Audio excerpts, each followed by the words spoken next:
Well, it's Monday evening, and at the time of recording, it's about 11:30.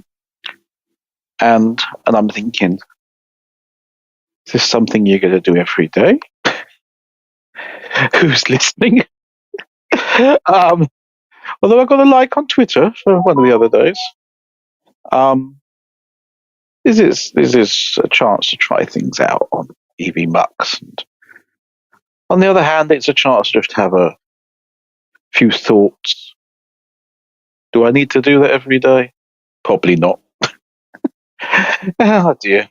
Anyway, so some thoughts from today. I have seen in the past few days a massive increase in phishing mails, and they're coming in more and more complex ways. They're attacking people, or approaching people, saying that your invoice hasn't been paid, and in particularly from one of the larger German web hosting companies, obviously fake. They want you to put in your bank details. But I've also seen ones that come allegedly from PayPal, and are saying, someone has got a claim against you, you owe, last chance to pay, all the rest of it. They are coming at an amazing rate, and I get them forwarded to me to ask if they're real. I get emails to ask if they're real, and screenshots, and all sorts of things. And it's amazing the amount I've seen in the past few days. And then there's a new one out.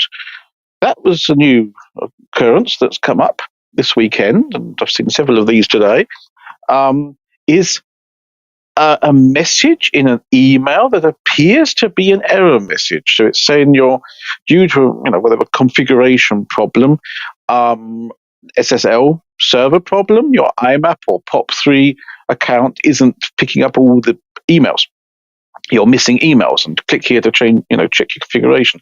Obviously, don't click here because that link goes to a website who wants your information, and I don't know what they want. I'm not going to click and find out.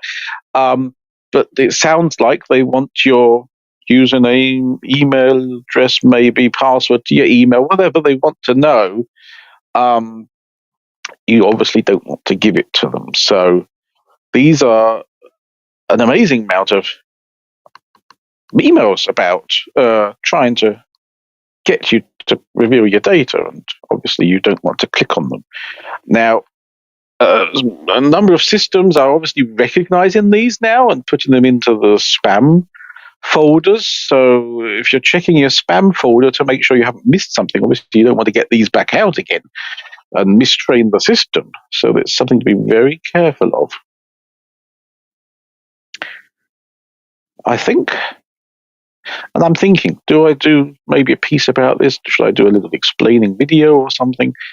And you get to the end of the day, I'm not going to manage this today. So that's why it's a thought. It's something I want to talk about. It's something I want to put online. And if you listen to my thoughts, thank you for listening. But that's something to be very careful of. Be careful of the phishing mails that are out at the moment. I think I'm going to try and upload this now to TikTok.